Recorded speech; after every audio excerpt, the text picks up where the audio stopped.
And up until, I would say, 40 years ago, you started getting an idea. 30 years ago, it was getting difficult. In the last 10 or 15 years, it's getting to be impossible to work across lines for common goals. And I think this is probably preaching to the choir, but we'll do it anyway. Every year, the federal government is growing, making promises they can't keep, spending money they don't have. Every year, we become more divided. And now what we're seeing across the country is violence. Is if somebody wants something, they can't get other people convinced, so they resort to force. And they're trying to force it. The upcoming elections everybody's focusing on are actually totally irrelevant. Because no matter what happens and who wins, 48% of this country is going to be totally committed to make sure the 52% can't achieve what they have a right to. So nothing's going to happen. It doesn't matter.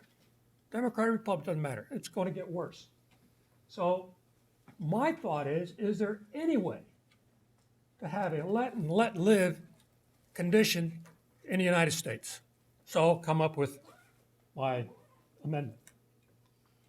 Basically looking at the country and its division, if you divide the states in this manner, which is what my amendment says, we're going to create two new sovereign countries by using a constitutional amendment, which is completely legal. And it would be the red country and the blue country. And it would be set up much like I have there. And the Constitution allows you to do that. So what we're really saying is, one blue country, one red country. Each country would adopt the exact constitution that exists today. So we're not rewriting Constitution, rewriting anything. We're just dividing the country. It's kind of like we've been married for 30 years, it ain't worked for the last 10 years, it's time for a divorce. The next 10 years aren't going to make it any better. So we say, okay, we're going to get a divorce. So what do?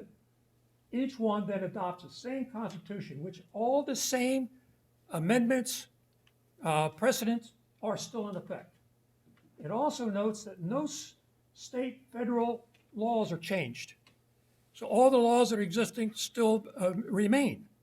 So like you say, day one, if this amendment were passed, nothing happens.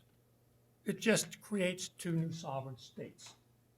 There are other sections. I have a handout that's in the back. Explains implementation of the amendment. There are other 4 sections. The book's available, Amazon.com, Jackson Amendment. If we were, say, in California, you're now in the blue country. Since you have adopted the same constitution, you're electing your senators and your representatives just like you do now, same congressional districts, same senates across the states, and so forth. However, it changes. The blue states, blue country, would actually have 164 Democrats and 70 Republicans, which gives us 70% Democrats in your Congress and 85% in the Senate. Already duly elected people you already know. And it's actually better than that, because as you probably all know from the recent politics, Collins is a Republican in the blue state. Well, she's more of a Democrat than the Democrat senators in the red country. So the philosophy is actually a better split than this. Now what you're looking at is you now have a group that is compatible. It also means that that Congress can pass legislation or amend the Constitution with no interference, contact with negotiations with Texas or any other red state. Vice versa. So what do you do? What's the biggest objection to climate change? Red states. Gun control. Red states. With 80% in the Senate and 75% in the House, you can pass an amendment within weeks of having your own constitution of appealing the Second Amendment, totally. And you've got the elected officials to do it. And they're motivated to do it. They're committed to do it. You don't have to convince them. Electoral college, you don't like it. So you reject those amendments.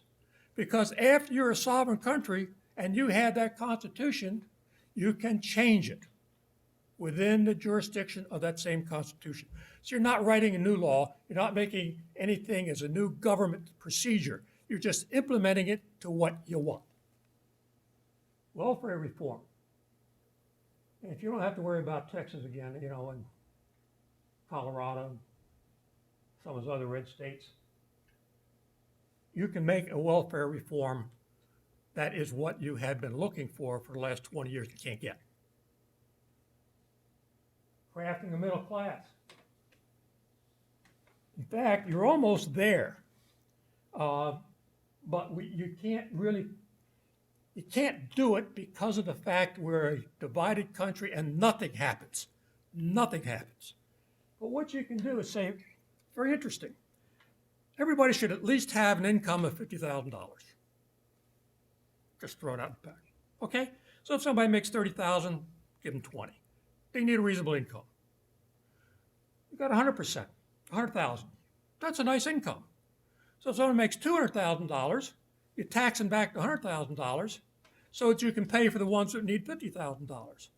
So that you'd have 90% of your population in a group that has commonality of spending and reward of society.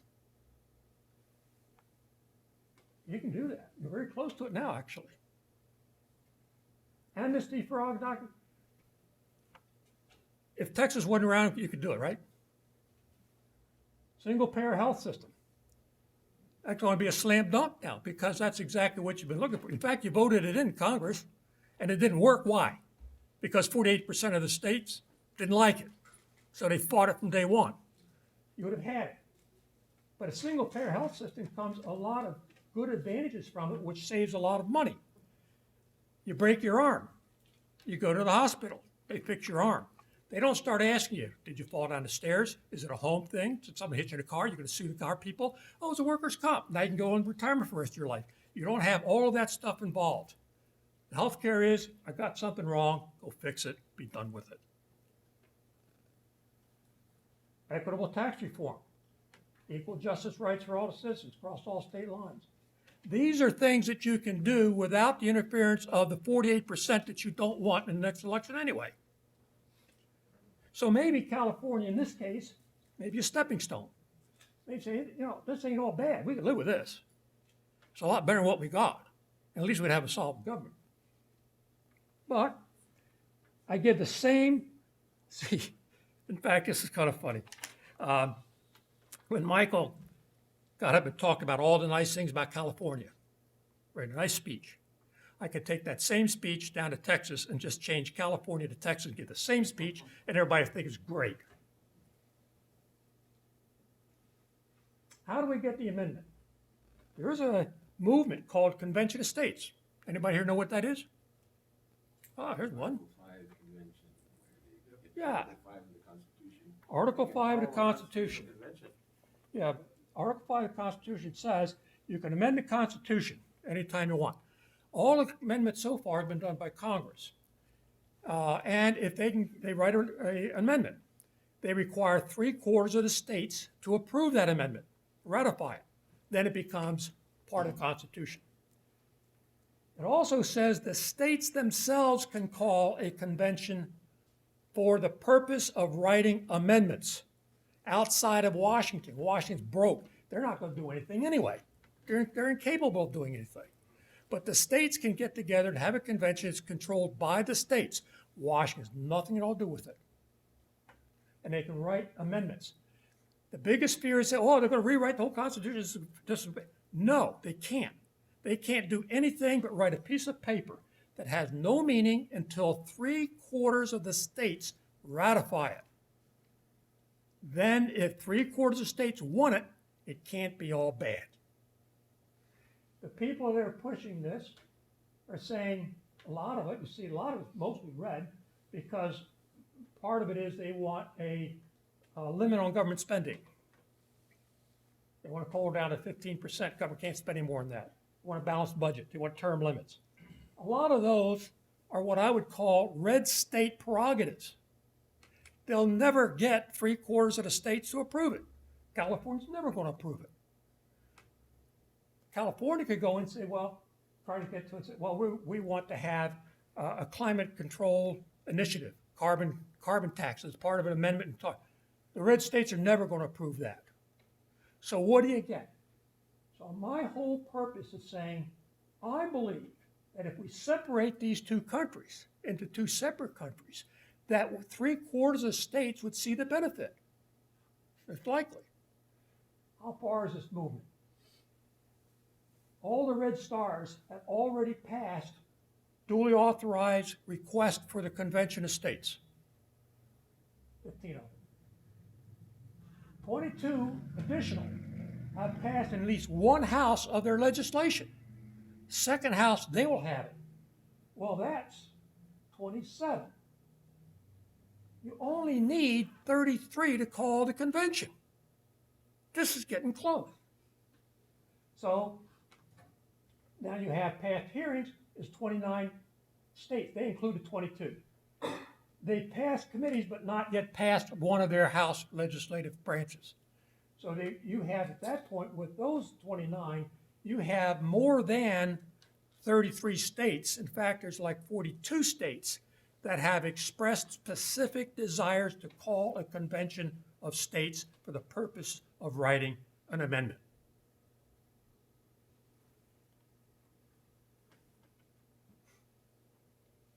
What happens if we do not find a way to live and let live in this country? It's not going to get any better. You can say, okay, California can escape that. We can secede. I don't know what the time frame would be. You don't have a government. There's a thing about military. If my amendment goes through, you get 13% of the military because you're 13% of the population. Now your decision is, do I want to stay a nuclear power or not? Bigger question is, what are we going to do with nukes in the future? Type of things. Those are things that automatically come back through that you can handle. But let's say it doesn't go through. This is interesting of who voted for Trump and who voted for Hillary in the last election. There's something like 90% of the counties in the United States voted for Trump. The blue, Hillary, is all concentrated in high urban areas. You can see California's just about there. Look at New England. It's all there. So everybody says civil war is not possible. We did that 150 years ago. Ain't going to happen again. We're getting more violent all the time. And it could happen. If the red counties put their already known militias on the interstate circles that head around the cities and siege, you'd have a civil war. And it could be I would say it would be effective. It would have a conclusion, but I don't know of anybody here that would want to see it. I don't want to see it. So now that you figure out that I am probably the biggest radical that's addressed this group in a long time. I'm a radical, I acknowledge that. All I ask is, think about it. 2 weeks later, I got a book, on the back, it says, send me an email, give me a better idea. So far, and I've done this now, I've been about 12 years I started on this program. Nobody's giving me a better idea. The only thing people come back and says, but if we win the next election, we can get it. Right. Which means, damn it, if I can get 52%, I can force 48% to comply. Right. Ain't gonna happen.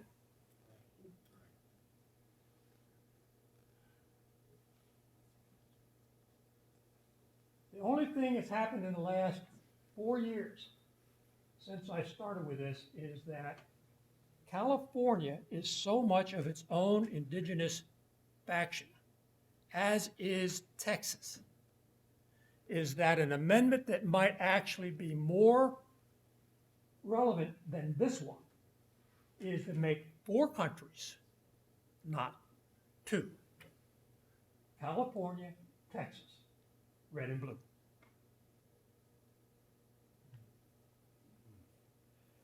If 3/4 of the states say, that's not all bad, we like that idea, it's law.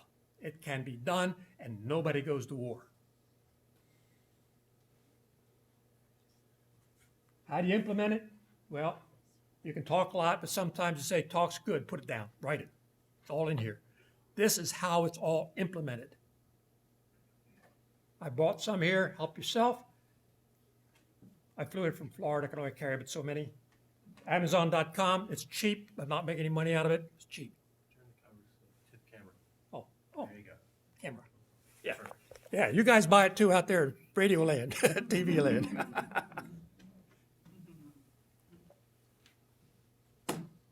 Questions? Yes. So isn't the constitutional amendment doing it the hard way? I mean, it only takes a majority of the House of Representatives to shut down the United States forever, basically, right? Just don't pass a budget. But- so if you have something in place before that, if you have some agreement between the states about, you know, here's how we're going to have a constitution that actually works, follows standards of modern democracy, one person, one vote, and so on. And then you say, like, you know, we're not going to do this anymore. We're going to shut down the old system. Then you have the new system, right? You don't need 3/4 of the states. You just need the major players to actually agree on what we're going to do. Because half of Americans live in 9 states, right? If you can get those 9 states together and agree on what to do next, because the current system is currently not, like, doesn't work, and you can shut down the old system, then you can put the new system in place. That's a very good idea, except for one thing. Outside of those 9 states, they don't agree with what you want to do in those 9 states. So make your country, fine, shut it down, make 9 states one country, make the rest another country.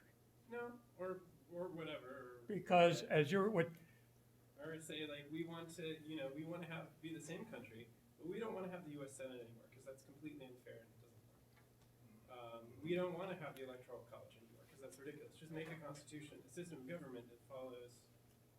well, that would a be state what you'd system of call, government that everyone's familiar that with. would be what you would fall under unconstitutional, which they wouldn't be able to do. Right, The but there Supreme wouldn't Court would get be- involved. Right, which but is the an- court would have no funding, right? The court would no longer be funded. It would not operate. Well, then you would have no government, you'd have anarchy. Then you have a civil war. But getting to a point that you make is very, very good point, the sidelight of that, is that when this division is made, there are 9 people on the Supreme Court. The amendment says that 3 of those members become members of the blue country, 3 become members of the red country, and 3 stay on for the division.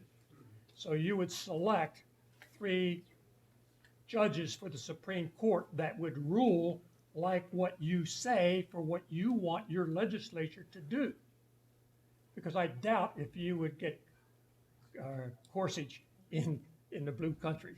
You would take the 3 liberals and the reds would take the 3 conservatives, and there we go. Yes.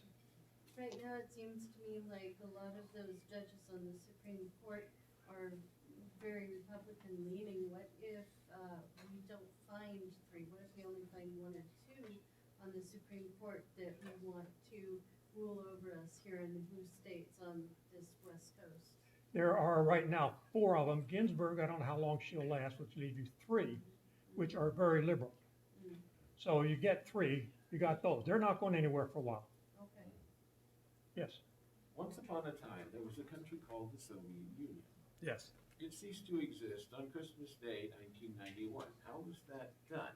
It was 4 presidents of 4 of the Union republics got together and they said, our 4 republics are seceding from the Soviet Union, which included Russia, Ukraine, the big 4, Russia, Ukraine, Belarus, and Kazakhstan.